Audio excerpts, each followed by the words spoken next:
दोस्तों हम फिर से लेकर आ चुके हैं आप लोगों के लिए सुबह की सभी ताज़ा और बड़ी खबरें। एक एक कर आपको सारी खबरों की जानकारी देंगे। आज देश दुनिया में क्या कुछ हो रहा है। दरअसल दोस्तों सबसे पहली जो बिग ब्रेकिंग न्यूज़ आ रही है, राहुल गांधी का केंद्र सरकार पर बड़ा हमला। बोले पहले प्रधानमंत्री भ्रष्टाचार के बारे में बात किया करते थे, आज भ्रष्टाचार के बारे में बात करने से डरते हैं। इसके बारे में आपको बताएंगे। वहीं पर दोस्तों अगली बिग ब्रेकिंग में हम आपको बताएंगे दोस्तों जी, दरअसल आपको बता दें पीके की रणनीति 2024 में कांग्रेस को सत्ता दिलाना मात्र एक जो है यहाँ पर मिशन, इसके बारे में आपको बताएंगे। वहीं पर दोस्तों लगातार नीतीश पर बीजेपी का बड़ा हमला। जी हां, नीतीश के कार्यकर्ता ही जो बीजेपी के कार्यकर्ता है वही नीतीश पर आरोप लगा रहा है कि लगातार मर्डर जैसी घटनाएं घट रही हैं बिहार में, इसके बारे में आपको बताएंगे। वहीं पर दोस्तों अगली बिग ब्रेकिंग में हम आपको बताएंगे दोस्तों जी, अब पेट्रोल डीजल के लगातार दाम बढ़ने से भड़के अरविंद केजरीवाल। बोले फिलहाल सरकार देश को बेच खाएगी, इसके बारे में आपको बताएंगे। वहीं पर दोस्तों झारखंड के सीएम हेमंत सोरेन की दोस्तों सरकार गिराने की कोशिश। जी हां, बीजेपी के साथ मिल गई है भाभी। जी हां, इसके बारे में आपको विस्तार से बताएंगे। वहीं पर दोस्तों अगली बड़ी खबर में हम आपको बताएंगे दोस्तों, लगातार पेट्रोल डीजल के दाम बढ़ने से जमकर कांग्रेस ने खोला मोर्चा। बोले बीजेपी देश को धीरे धीरे कर खोखला कर रही है, महंगाई बढ़ाकर, इसके बारे में आपको बताएंगे। वहीं पर अगली बड़ी खबर में हम आपको बताएंगे दोस्तों जी, दरअसल आपको बता दें भारतीय जनता पार्टी को बाबा रामदेव ले डूबेंगे। दरअसल अब बाबा रामदेव का अजीब और गरीब बयान आ रहा है जिसमें बाबा रामदेव को लोग ट्रोल कर रहे हैं, बताएंगे क्या कुछ कहा है। वहीं पर अगली बड़ी खबर में हम आपको बताएंगे दोस्तों जी, दरअसल आपको बता दें एक बार फिर से जो है यहाँ पर गुजरात फाइल्स को लेकर एक बड़ी खबर निकलकर सामने आई। दरअसल आपको बता दें दोस्तों अब गुजरात फाइल्स जल्दी ही तैयार हो सकती है, इसके बारे में भी आपको बताएंगे। वहीं पर दोस्तों अगली बिग ब्रेकिंग में हम आपको बताएंगे पप्पू यादव का नीतीश के ऊपर बड़ा हमला। बोले नीतीश ने आखिर मान ही लिया कि बिहार में शराब बिक रही है, इसके बारे में भी आपको विस्तार से बताएंगे। वहीं पर दोस्तों शत्रुघ्न सिन्हा का बीजेपी के ऊपर बड़ा हमला। बोले अटल बिहारी वाजपेयी के समय बीजेपी की एक अलग पहचान थी, लेकिन आज मोदी के आने के बाद से तानाशाही चल रही है बीजेपी की, इसके बारे में आपको बताएंगे। तो सारी खबरें दोस्तों फटाफट अंदाज में एक एक कर देंगे। फिलहाल खैर चलिए बढ़ते हैं सबसे पहली और सबसे बड़ी खबर की ओर। दरअसल दोस्तों आपको बता दें राहुल गांधी का केंद्र सरकार पर बड़ा हमला। बोले फिलहाल 2014 से पहले प्रधानमंत्री भ्रष्टाचार के बारे में बात किया करते थे, लेकिन आज भ्रष्टाचार के बारे में बात करने से डरते हैं नरेंद्र मोदी। राहुल गांधी ने कहा कि अगर प्रधानमंत्री नरेंद्र मोदी यहाँ आकर भ्रष्टाचार की बात करेंगे तो पूरा कर्नाटक हंसने लगेगा। दरअसल दोस्तों आपको बता दें राहुल गांधी जो है वो बेंगलुरु के दौरे पर गए हैं। आपको पता हो दोस्तों कि जल्दी ही कर्नाटक के चुनाव आने वाले हैं और यही कारण है जो अब राहुल गांधी बेंगलुरु के दौरे लगा रहा है। आपको बता दें राहुल गांधी ने केंद्र सरकार पर हमला साधते हुए कहा कि दरअसल बीजेपी किसी भी हाल में जो है यहाँ पर अपनी सत्ता को खोना नहीं चाहती है और इसीलिए वो इस तरीके की ऊटपटांग हरकतें करती है। राहुल गांधी ने कहा कि आज हमें देश को संभालने की जरूरत है, देश में जो नफरत फैलाई जा रही है उसको रोकने की जरूरत है। गांधी जी के विचार ये नहीं थे। गांधी ने लोगों को सिखाया था कि कैसे आपस में प्यार मोहब्बत रखना है, हर समाज हर धर्म की इज्जत करना है। दोस्तों राहुल गांधी की मुझे एक बात बड़ी पसंद है कि राहुल गांधी दोस्तों कभी हिंदू मुसलमान नहीं करते। आप देखिए इस देश में बहुत कम ऐसे नेता होंगे जो हिंदू मुसलमान कर रहे होंगे, सिर्फ बीजेपी को छोड़कर। एक बीजेपी ही एक ऐसी पार्टी है दोस्तों जो हिंदुत्व के बल पर आगे चलती है और उसको लगता है कि बस हमारा हिंदुत्व का मुद्दा चले जा रहा है। लेकिन दोस्तों एक दिन ये मुद्दा दब जाएगा, एक दिन ये मुद्दा खत्म हो जाएगा। जब लोगों के पास खाने को खाना नहीं होगा, पीने को पानी नहीं होगा, तो मोदी सरकार पर आप समझिए मोदी सरकार पर लोगों का गुस्सा फूटेगा और तब हिंदू और मुसलमान भी काम नहीं आएगा। जाहिर सी बात है दोस्तों हर एक चीज की एक सीमा होती है। प्रधानमंत्री को अभी लग रहा है कि चल रहा है। आपको याद हो एक बार लाल कृष्ण आडवाणी ने कहा था कि क्या अब राम मंदिर और बाबरी मस्जिद का मुद्दा खत्म हो गया है जो अब हमें लोग वोट नहीं देते। जी हाँ, तब भी यही राजनीति हुआ करती थी, लेकिन तब की राजनीति में फर्क था।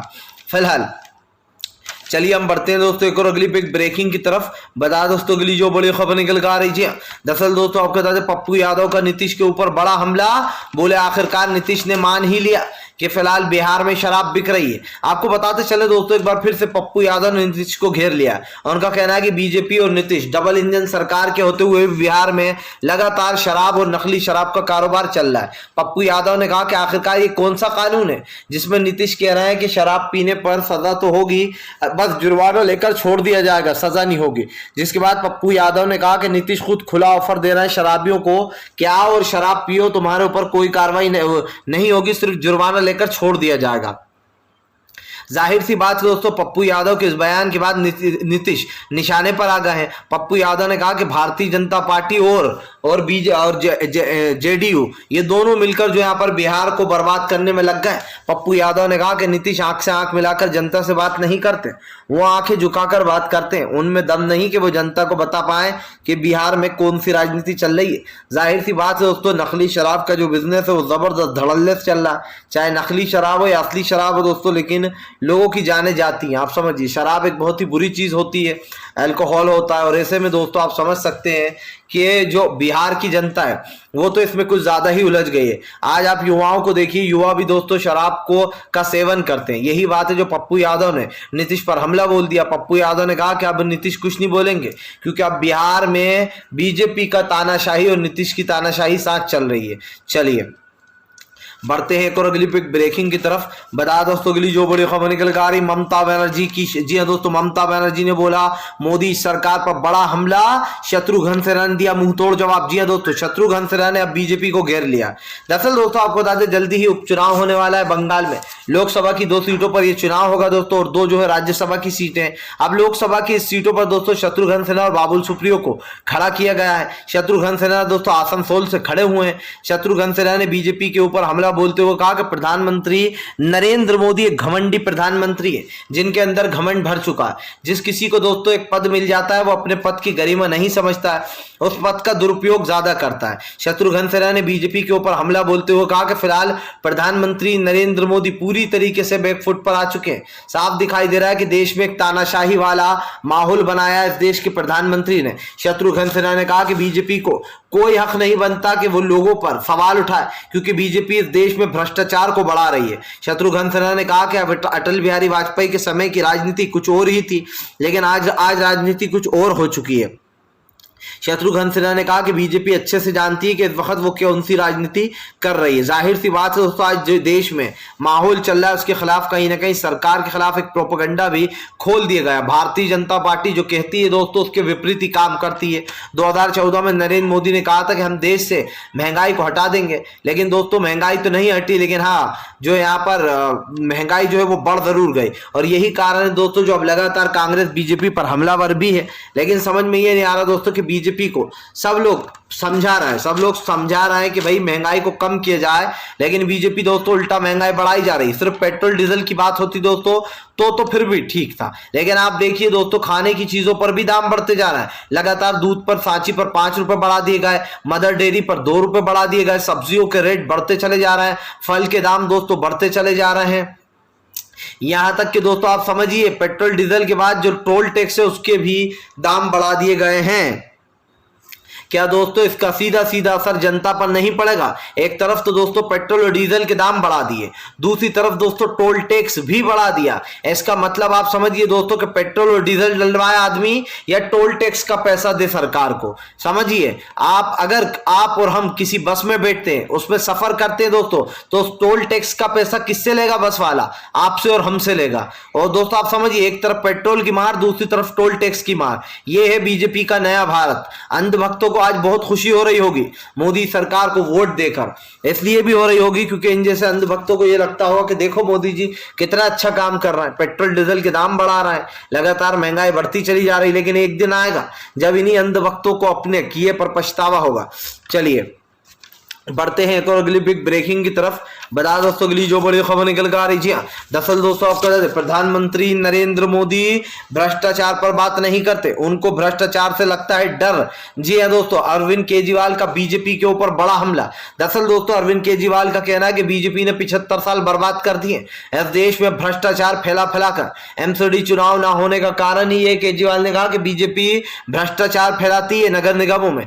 आज सैलरी तक नहीं दी जा रही कर्मचारियों की, कहां से दी जाएगी? जब नगर निगम में बड़े बड़े पैमाने पर घोटाले हो रहे हैं तो लोगों की सैलरी कहां से मिलेगी? ये सबसे बड़ा सवाल है दोस्तों। आज जो भ्रष्टाचार की किताब लिखी जा रही है उसमें सबसे बड़ा और सबसे पहला नाम जिसका है दोस्तों वो नाम है नरेंद्र मोदी का। जाहिर सी बात है दोस्तों देश के विकास पर रोक लगा दी गई है, लेकिन प्रधानमंत्री पहले देश को यह बताएं कि आज देश किन परिस्थितियों से गुजर रहा है। भारतीय जनता पार्टी को दोस्तों ये तक नहीं पता है कि A for apple B for ball. जी हाँ, यानी कि आज देश में महंगाई की क्या एम है दोस्तों, ये बीजेपी को पता ही नहीं है। और अरविंद केजरीवाल ने एमसीडी चुनाव को लेकर फिर से एक बार टांग दिया बीजेपी को। उन्होंने साफ कहा कि बीजेपी को लगता है डर। जी हाँ, इस देश की सबसे बड़ी पार्टी सबसे छोटी पार्टी से डरती है। एमसीडी चुनाव में इन्हें पता है कि जनता इनका मुंह काला कर देगी, इनको बुरी तरीके से हराएगी, इसीलिए ये लोग एमसीडी के चुनाव टाले चले जा रहा है। आप समझिए दोस्तों, उपराष्ट्रपति और राष्ट्रपति बनाने में अब बीजेपी को कोई दिक्कत नहीं होगी, क्योंकि वो 4 राज्यों के चुनाव जीत गई है। लेकिन दोस्तों, देश में फिर से एक ऐसा राष्ट्रपति आएगा जो कि आप समझिए रामनाथ कोविंद की तरह ही काम करेगा, यानी कि बीजेपी का पक्षकार होगा, और देश में ऐसे कानून पास होंगे जिसकी आपने और हमने कल्पना भी नहीं की होगी। दोस्तों, अब सिर्फ एक ही रास्ता बचा है जनता के पास कि वो 2024 में नरेंद्र मोदी की छुट्टी कर दे, वरना देश बर्बादी की ओर बढ़ चला है और उसके बाद देश को कोई नहीं बचा पाएगा, ना आप ना हम, क्योंकि अगले 5 साल समझिए बहुत भारी होते हैं। फिलहाल खैर चलिए हम बढ़ते हैं दोस्तों एक और अगली बिग ब्रेकिंग की तरफ। बता दोस्तों, अगली जो बड़ी खबर निकल कर आ रही है योगी के प्रशासन की दोस्तों, दरोगा ने, जी हाँ दोस्तों आपको बता दें, पत्रकार ने खोली पोल। अमर उजाला का जो पत्रकार है दोस्तों, उसने योगी आदित्यनाथ की जितनी भी कानून व्यवस्था है सबकी पोल खोल दी। एक बार फिर से दोस्तों पेपर लीक हुए हैं। जी हाँ, आपको बताता चलूं दोस्तों, अमर उजाला के एक पत्रकार है दोस्तों, इन्होंने प्रशासन और डीएम, जो बलिया का डीएम है दोस्तों, जो बड़ी बड़ी बातें कर रहा था कि मैं पेपर लीक नहीं होने दूंगा, मैं पेपर में चीटिंग नहीं होने दूंगा। अब दोस्तों अमर उजाला के दिग्विजय सिंह है दोस्तों, जी आपको बता दें अमर उजाला के वरिष्ठ पत्रकार हैं दिग्विजय सिंह, इनको गिरफ्तार कर लिया गया। क्यों दोस्तों? क्योंकि इन्होंने वहां के प्रशासन बलिया के और डीएम की पोल खोल दी है। उनके साथ साथ दोस्तों आपको बता दें अजीत कुमार जो है उनको भी गिरफ्तार किया गया है। यानी कि दोस्तों वरिष्ठ पत्रकार दिग्विजय सिंह और अजीत कुमार, इन 2 लोगों को गिरफ्तार किया गया है दोस्तों, क्योंकि आपको बता दें दिग्विजय सिंह ने जो यहाँ पर प्रशासन की पोल खोल दी थी और बताया कि कैसे बलिया में अभी भी पेपर लीक हो रहा है। आप समझिए दोस्तों, बलिया का जो डीएम है अभी एक दिन पहले तेज गला फाड़ फाड़ के चिल्ला रहा था कि मैं पेपर लीक नहीं होने दूंगा, मैं कुछ गलत नहीं होने दूंगा, बच्चों की परीक्षाओं को खत्म नहीं होने दूंगा। लेकिन वहां पर समझिए दोस्तों, बलिया में पेपर भी लीक हो रहा है, यहां तक के दोस्तों आप समझिए चिटिंगें भी चल रही हैं, कॉपी की कॉपियां लीक हो रही हैं। यानी कि दोस्तों देश के बच्चों का जो भविष्य है वो पूरी तरीके से बिगड़ रहा है। अब आप समझिए उत्तर प्रदेश में आखिरकार चल क्या रहा है। आप समझिए अमर उजाला जो है दोस्तों, उसके पत्रकार दिग्विजय सिंह ने भारतीय जनता पार्टी की पोल खोल दी है। और दोस्तों हो सकता है ये पोल खोलना इनको भारी भी पड़ जाए, क्योंकि ये लोग भूल गए शायद कि दैनिक भास्कर के साथ बीजेपी ने क्या करा था। दैनिक भास्कर के ऑफिस पे बीजेपी ने छापे मार दिए थे, और यही कारण है दोस्तों जो अब फिर से एक बार अमर उजाला ने मोदी के बारे में उल्टा सीधा मतलब बिल्कुल सच छाप दिया है योगी के बारे में, कैसे प्रशासन में घोटाले चल रहे हैं। और ये बात लेकिन दोस्तों लगता है बीजेपी को हजम नहीं हो पाएगी। भारतीय जनता पार्टी इस देश की फ्लॉप पार्टी बन चुकी है। आप और हम देख ही रहे हैं देश में क्या हो रहा है और क्या सरकार करना चाह रही है। फिलहाल चलिए बढ़ते हैं हम एक और अगली बिग ब्रेकिंग की तरफ। बता दोस्तों अगली जो बड़ी खबर निकल कर आ रही है, दरअसल दोस्तों आपको बता दें अब जो है यहाँ पर एक बार फिर से शत्रुघ्न सिन्हा और दोस्तों ममता बनर्जी विपक्ष को एकजुट करने की बात कर रहे हैं। आपको बताता चलूं दोस्तों 2024 के लिए अब विपक्ष एकजुट होने की बात हो रही है, यानी कि दोस्तों तीसरे फ्रंट की बात हो रही है। हालांकि अगर हम प्रशांत किशोर की बात करें दोस्तों, तो अभी हाल ही में जो प्रशांत किशोर ने इंटरव्यू दिया था दैनिक भास्कर को, उसमें उन्होंने साफ कहा था कि मैं नहीं मानता कि जो तीसरा फ्रंट है वो बन सकता है, क्योंकि तीसरा फ्रंट ऐसे खड़ा नहीं हो सकता। जाहिर सी बात है दोस्तों, प्रशांत किशोर से बड़ा रणनीतिकार और कोई भी नहीं है, और प्रशांत किशोर का ये दावा कि ऐसे खड़ा नहीं हो सकता तीसरा फ्रंट, ये कई बातें दोस्तों साफ कर देता है। लेकिन दोस्तों प्रशांत किशोर ने यह जरूर कहा है कि कांग्रेस चुनाव जीतने में सक्षम है। कांग्रेस चाहे तो 2024 का चुनाव आराम से जीत सकती है, ये मुमकिन है। अब यही कारण है दोस्तों जो लगता है कांग्रेस अपने मंसूबों पर खड़ी उतरना चाह रही है। लेकिन इधर दोस्तों शत्रुघ्न सिन्हा और ममता बनर्जी तीसरे फ्रंट को लेकर चर्चा कर रहा है। आपको बता दें इससे पहले यशवंत सिन्हा ने भी तीसरे फ्रंट की बात कही थी। यशवंत सिन्हा ने कहा था कि आज देश में जिस तरीके से बेरोजगारी लाचारी बढ़ती चली जा रही है, इसको लेकर भी देश की जनता को चर्चा करना चाहिए। अब यही कारण है दोस्तों जो भारतीय जनता पार्टी के ऊपर यशवंत सिन्हा भारी पड़ते हुए नजर आ रहा है। देखना यह भी है कि फिलहाल आने वाले समय में क्या कुछ नया होने वाला है। फिलहाल दोस्तों हम तो आपसे यही कहना चाहेंगे कि अब देश की जो राजनीति है वो चेंज होती चली जा रही है। 2024 दोस्तों किसका होगा ये तो आने वाला वक्त बता देगा। लेकिन दोस्तों ऊपर वाले से यही उम्मीद रखिएगा कि 2024 में बीजेपी सत्ता में ना आए, क्योंकि दोस्तों आज देश बदहाली और बेरोजगारी और महंगाई से जूझ रहा है। अगर महंगाई कम चाहिए तो मोदी सरकार को हर एक वोटर को हराना होगा, ये सोचे बिना दोस्तों कि हम हिंदू हैं या मुसलमान हैं। चलिए बढ़ते हैं एक और अगली बिग ब्रेकिंग की तरफ। बता दोस्तों के लिए जो बड़ी खबर निकल कर आ रही। जी हाँ, दरअसल दोस्तों आपका आज नीतीश के ऊपर बोला तेजस्वी यादव ने बड़ा हमला, बोले नीतीश अपने मन की ना करें, जनता के मन की करें। जी हाँ, दरअसल दोस्तों आपको बता दें अब नीतीश के ऊपर जमकर हमला बोल दिया तेजस्वी यादव ने। तेजस्वी यादव ने नीतीश के ऊपर हमला बोलते हुए कहा कि दरअसल नीतीश सिर्फ अपने मन की करते हैं, उनको सिर्फ वही अच्छा लगता है जो उनका मन सही कहता है, बाकी जनता की तो वो सुनते नहीं है। तेजस्वी यादव ने कहा कि आज बिहार में जगह जगह मर्डर जैसी घटनाएं हो रही हैं। बिहार में दोस्तों कल 3 और लोगों की मृत्यु हो गई, जिसको लेकर तेजस्वी यादव ने जमकर नीतीश को घेरा। तेजस्वी ने कहा कि दरअसल नीतीश सरकार सच्चाई बताने से जूझती है और उसे सच्चाई से डर लगता है। बीजेपी और जेडीयू का गठबंधन है, लेकिन बिहार में लगातार क्राइम बढ़ता चला जा रहा है। तेजस्वी यादव ने कहा कि बीजेपी और नीतीश से कोई उम्मीद रखना मतलब अपने सर पर दे मारना है। जी हाँ, जाहिर सी बात है दोस्तों, नीतीश के ऊपर कई लोग सवाल भी उठा रहे हैं, क्योंकि बिहार की हालत बद से बदतर होती चली जा रही है। कानून व्यवस्था का कुछ अता पता नहीं है, महंगाई लगातार बढ़ती चली जा रही है। नीतीश ने पूरे बिहार को दोस्तों खत्म कर दिया है, ना ही वहां पर किसानों को एमएसपी मिलती है। वहां का किसान तो ऐसा हो चुका है दोस्तों बदहाल, बिल्कुल आप समझिए। डबल इंजन सरकार ने देश के किसान को खत्म करने का जो प्रण लिया था वो बिहार से ही शुरू हुआ था। फिलहाल खैर चलिए हम बढ़ते हैं दोस्तों एक और अगली बिग ब्रेकिंग की तरफ। बता दोस्तों अगली जो बड़ी खबर निकल कर आ रही है। अब दोस्तों आपको बता झारखंड के हेमंत सोरेन की सरकार गिराने की कोशिश दोस्तों बीजेपी चल रही है चाल। जी हाँ, आपको बता दें दोस्तों झारखंड के सीएम हेमंत सोरेन की अब बाला ही बाला सरकार गिराने की कोशिश की जा रही। आपको बताते चले दोस्तों हेमंत सोरेन की जो भाभी है, जी हाँ सीता सोरेन, बताया जा रहा है कि वो लोगों को भड़का रही हैं और कह रही हैं कि फिलहाल बीजेपी में शामिल हो जाओ। कई विधायकों को तोड़ने की कोशिश की जा रही है। आपको बता दोस्तों हेमंत सोरेन को कई विधायकों ने चिट्ठी लिखकर जो है यहाँ पर दोस्तों सीता सोरेन की शिकायत की है और कहा है कि सीता सोरेन जो है वो सरकार गिराना चाह रही है और बीजेपी में शामिल होना चाह रही है। आपको बताता चलो दोस्तों बीजेपी ने कुछ लालच दिया होगा हेमंत सोरेन की भाभी को और उसके बाद अब सीता सोरेन जो है दोस्तों बेईमानी करने पर उतर आएंगे। अब आप समझिए दोस्तों, वो तो भला हो कि पार्टी के लोगों ने पहले ही हेमंत सोरेन को बता दिया है। जाहिर सी बात है दोस्तों पार्टी में जो बगावत चल रही है अब उसको थामने की कोशिश की जाएगी। दोस्तों जितनी ज्यादा जगह बीजेपी हारेगी उतनी ज्यादा मजबूत कांग्रेस होती चली जाएगी। अभी बहुत राज्यों में चुनाव है, कर्नाटक में है, हिमाचल प्रदेश में है, राजस्थान में है दोस्तों, मध्य प्रदेश में है, महाराष्ट्र में है। जाहिर सी बात है दोस्तों बीजेपी को कम से कम अपनी उन जगहों को जरूर बचा लेना चाहिए जहां पर उसकी सरकार है हालिया में। और मुझे लगता है दोस्तों कि भी कांग्रेस ऐसा जरूर करेगी, जगह जगह कांग्रेस को अच्छे खासे वोट मिलेंगे और वो जो यहाँ पर अपनी सरकार को सुरक्षित कर ले, क्योंकि दोस्तों इस वक्त विपक्ष का मजबूत होना बहुत जरूरी है। आप समझिए बीजेपी देश में जो लाचारी, जो बेरोजगारी, जो महंगाई बढ़ा रही है उससे सिर्फ दोस्तों अगर कोई मुकाबला कर सकता है तो वो देश की सबसे बड़ी और सबसे पहली पार्टी कांग्रेस है। भले ही दोस्तों इस वक्त बीजेपी कांग्रेस से मजबूत हो, उसके पास ज्यादा विधायक हो, लेकिन दोस्तों इस बात को झुटलाया नहीं जा सकता कि राहुल गांधी दोस्तों बीजेपी को हराने में सक्षम है। अगर कांग्रेस एक अच्छा चेहरा चुने दोस्तों पीएम के पद के लिए तो बीजेपी को हराया जा सकता है। इसलिए भी हराया जा सकता है दोस्तों क्योंकि कांग्रेस और बीजेपी में सीधा मुकाबला होगा। यह मुकाबला लगभग दोस्तों 40 सीटों पर होगा, यानी कि 240 सीटों पर सीधा बीजेपी और कांग्रेस की टक्कर है। फिलहाल दोस्तों अगर आपको हमारा वीडियो अच्छा लगता है तो इसको लाइक करें, चैनल पर पहली बार